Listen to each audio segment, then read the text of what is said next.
welcome back to Dungeon and Dyslexia. My name's Adrian. Today I'm taking my look at this, which is Volume 5 of Twisted Tales. I've looked at the first 4 volumes, all of which I've highly recommended, and is the 5th, and as far as I know, the last one that's available, keeping up with the reputation that Daniel James of Burning Night Press is actually making for himself.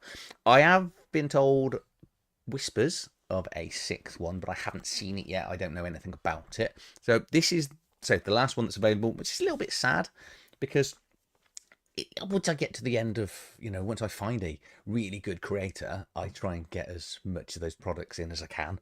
And I say, so yeah, maybe a little bit of a delay between now and the 6th one, if I ever see the 6th one. So if we do see it, I will get it up on this channel. As ever, let's start the video on where you can pick this up. So it is available on TTRPG, and you can grab it on PDF or softback cover, as you can see, which is the copy I've got here. When you order this, it will come with 4 maps. This is the first one that has a color map with it as well, and there are 6 VTT tokens for some of the creatures in the book. It's a 35-page zine, so it's an adventure here. So it's a sandbox Corvale adventure with 22 locations across a horror-ridden domain. 9 new monsters, scores of encounters, treasure tables, horde of NPCs, quest prompts for the party, along with some awesome character artwork. I'm not going to scroll down to that because so far, spoiler free. If you are going to pick this up, please do consider using my affiliate link. I do pay for most of what I do on my channel, and obviously everyone that uses the affiliate link, it then creates a little bit of money for me to put back into buying more things like this. And to everyone that is using it, I deeply thank you. It is really considerate. Take for the little bit, just to say the extra effort of getting to drive through RPG through my link. I will leave a link for the video in the description of this video for this as well. Right then, let's get over to the book. The front cover is back absolutely on form for me.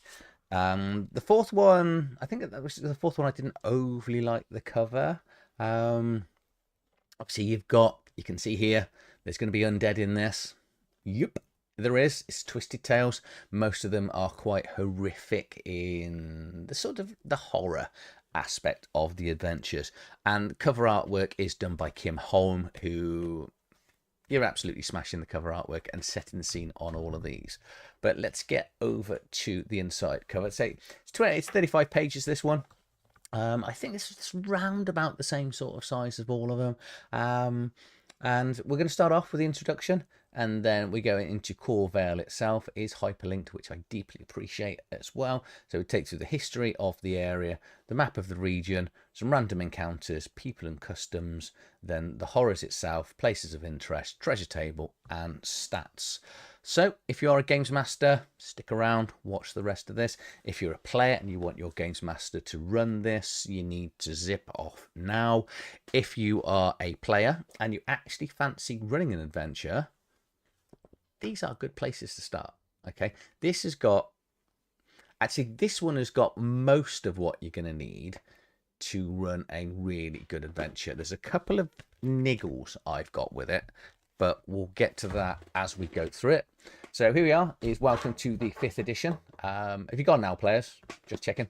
Yeah, cool. Right, welcome to the 5th edition of Twisted Tales. It's a 22 location sandbox adventure for Corvale. So here we've got the map itself. So there are 4 different versions of this map included when you buy this on TTRPG. You've got a black and white player one, you've got a color player one, and then you've got 2 different games master ones as well. Okay, so we've got a little bit of history here. What I'm not going to do, I'm not going to spoil everything in here, but obviously you will find out hints and tips of the adventure as I go through it. So Corvale is the area. And basically, the land of dark stories have passed. There's ominous central forest in here. There's rivers that go through the area as well. I like the fact we've got a weather table. I've missed out a little bit of the plot. So several hundred years ago, there was this wizard, a sorcerer called, I'm going to say Skullsla. I've been stressing on how I'm going to say this. So I'm going to go with Skullsla. I think it might vary as the video goes on. If you've watched me before, this tends to happen, unfortunately. And he kind of disappeared several hundred years ago. Everyone thought he was dead. rumblings of the undead wizard, sorcerer, whatever it's going to be. Come on to that as we get into the adventure. And it's caused a rise of undead in the forests. Giant spiders have started taking over the forests as well. There's lots of bad things going on, and it's wonderful. The adventure itself is wonderful. But I'm going to try and talk it through as we get through here. Weather tables, always like weather tables. As a games master, I'm terrible at including weather. It's something I never really seem to latch on to. That and smells. I've been a bit more conscious of trying to do weather and smells. But because this is a hex crawl map, say all of these 22 locations are towards the back of the book in detail, which explains from title, and there are 2 to a page, so there's a lot of information on that, and they include random tables and encounters and things for some of the locations as well as adventure hook ideas. I'll show you what I mean when I get there, but I'm trying not to spoil too much, but obviously there will be mild spoilers. Each of the hexes has got its own encounters, from the forest edges, so that's the ones around the forest, the inner forest where it gets a little bit deeper and darker, and you're going to get more things like the dread splitters here, which are giant spiders. The riverways, because a river goes throughout the forest, and part of the big plot is it's number 9 over here. There are some brothers that are coming in here and helping create stuff to sort of get through the forest, and a boat company and stuff. It's really incredibly well thought out world. Riverways, and we've got some town, and then finally the roads. It does say here notes, monster references, page numbers for the core rule book. For example, here we've got a thief, and it says page 259. That just refers to anything with a page number, refers to the core rule book of Shadowdark. Okay. We've then got some random events that are going to go on in Mullard, Pendle, Iron Vale, and River Run, which means nothing as now. This is a bit of a layout issue. These are the 4 town-stroke villages that are in the adventure, but you don't know that. They're just kind of put here. You work it out once you get back to it, but I had a little bit of... You know, if you've ever done a choose your own adventure where you're holding multiple pages at the same time trying to work out what's going on, I had a little bit of that with this. This had some layout issues because there's a lot in here, but it seems to be...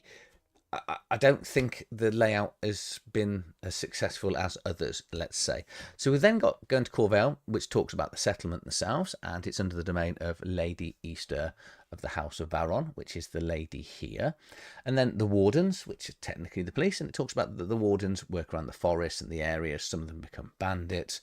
Then details a little bit about the forest itself. For over 200 years since the humans have settled in this region, and gangs of bandits, gizzards, which are lizard folk, web layers, the dread spider, and now the unholy vites are all the protagonists that are in the forest and around the forest, as well as the ongoing ominous force of this white monster, whatever the main bad guy is going to be.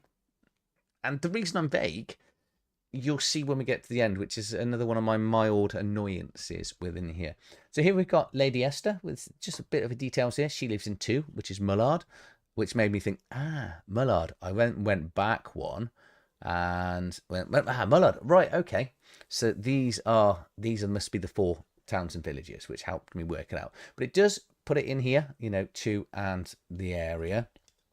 And each of the NPCs, it gives you details of why they're in the area and what they're planning to do. Really good adventure hooks. What it doesn't do is give you any statistics for it. So I don't know what they can do.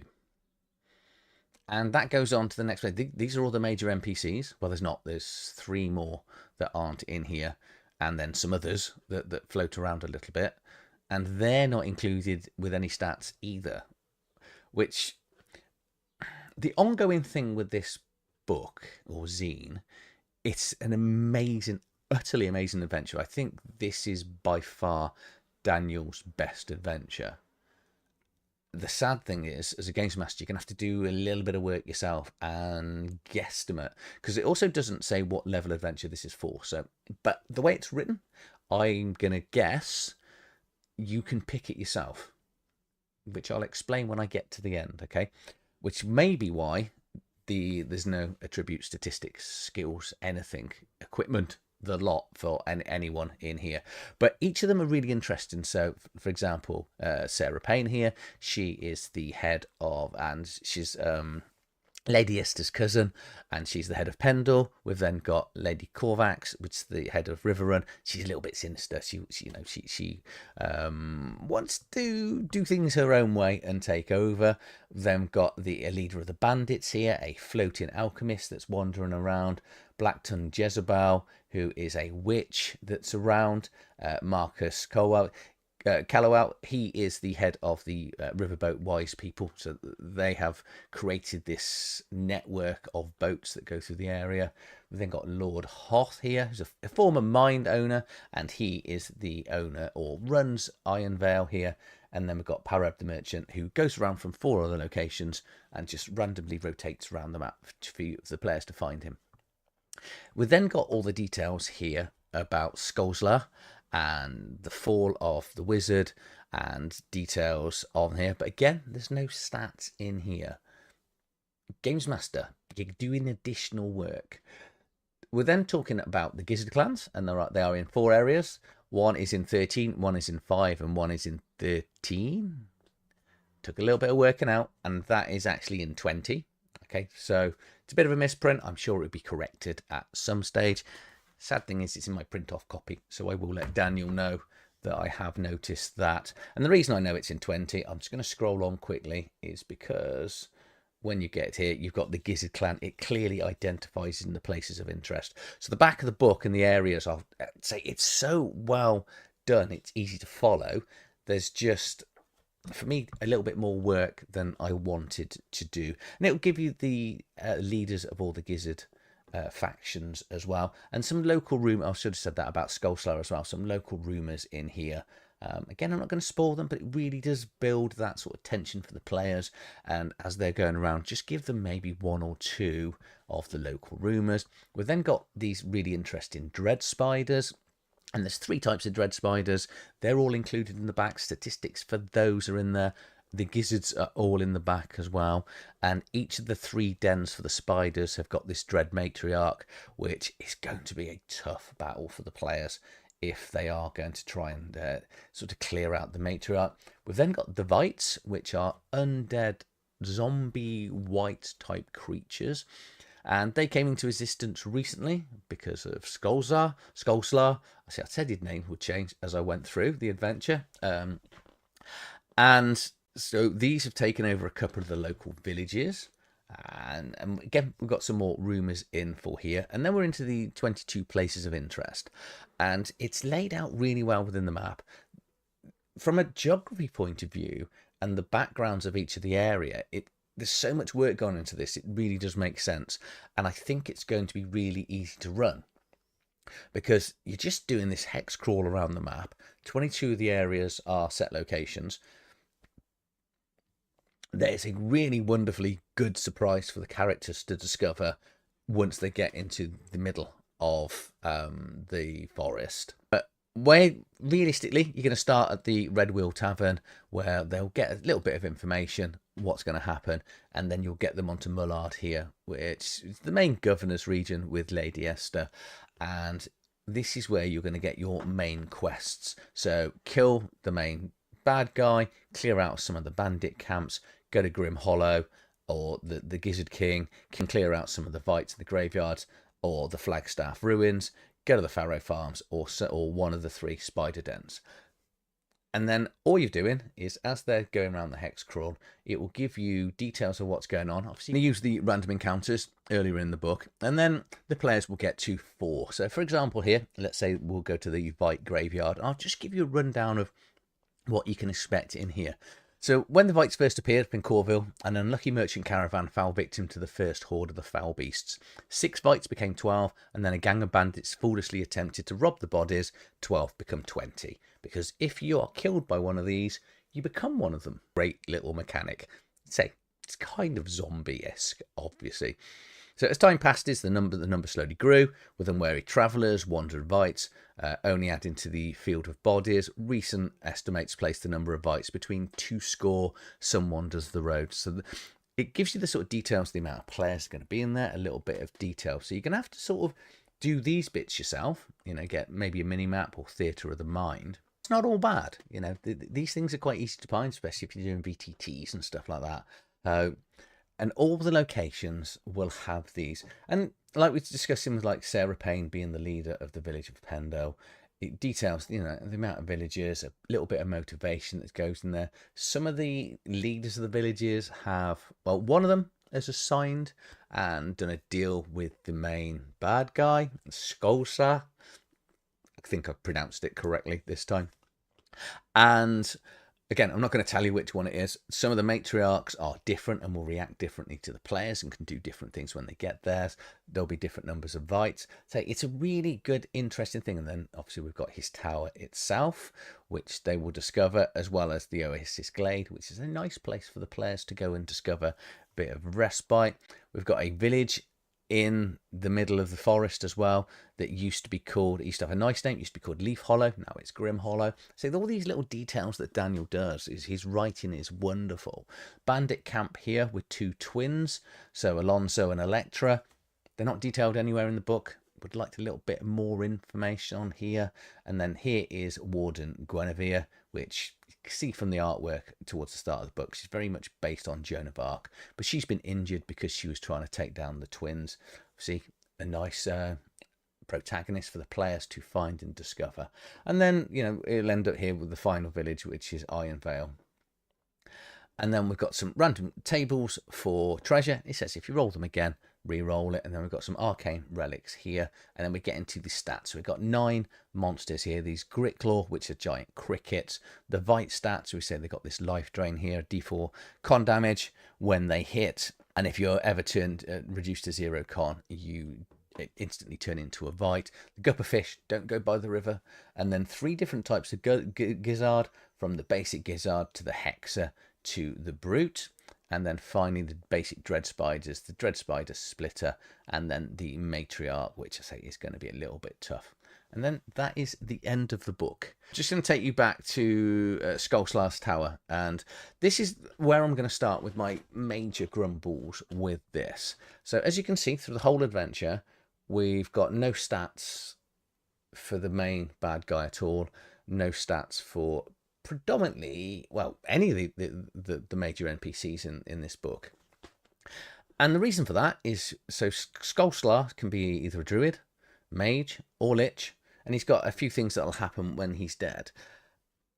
And like the NPCs haven't got any stats or abilities either. And one thing I kind of expect when I buy a pre-bought adventure is I kind of don't want to be doing a lot of homework.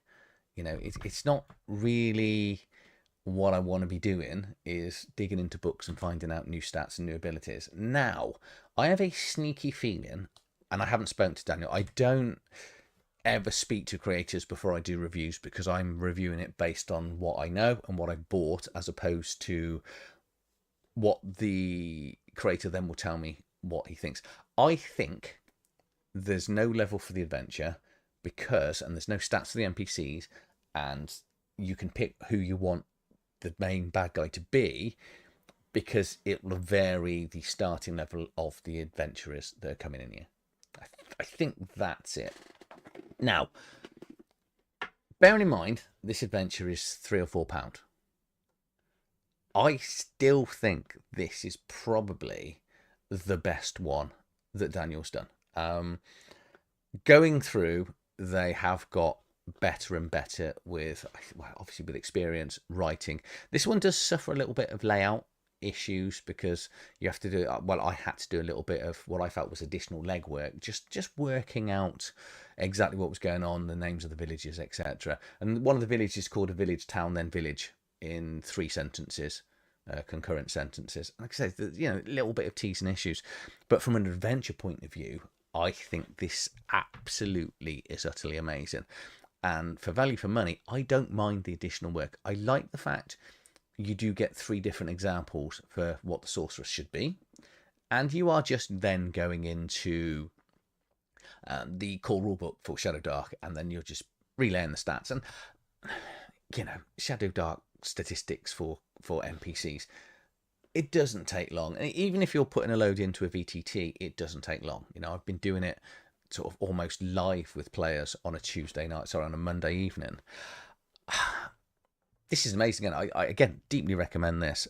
This is such a good adventure. I think, as I said as I went into it, if you're buying this and you want to run an adventure from outset, I would much rather have a complete adventure that is really good with all the maps and the hex crawls, the random locations, the encounters, and all of that, and then have to do some stats, then having a load of stats, and the other way around, or paying £6 or £7 or £8 for this and it being a you know, a far thicker book. It's a brilliant book. You're going to have to do some legwork for yourself as a games master. We're used to that. I'm really hoping a 6 is coming out. Every single one of these. If you haven't read any of them, go back through my channel, please, and have a look at them. Say, or 4 of the other ones that I've covered are absolutely amazing. Oh no, 4 is on Runeforged YouTube channel. I did a couple of joint reviews with William from Runeforged. Had a blast. Just thought I need to book in some more because we said that we'd do it again because it was really good fun. But that's it. I deeply recommend this. Go out and buy it. If you are going to buy it, please do use my affiliate link. You're going to have a little bit of extra homework, but it's only £3, you know, and you're going to have it. Well, your players are going to have a great adventure. And as a games master, other than finding stats, you haven't got a lot of work to do. So if you've enjoyed this video, please like, share, subscribe to the channel, and I'll see you on the next one. Thank you for watching.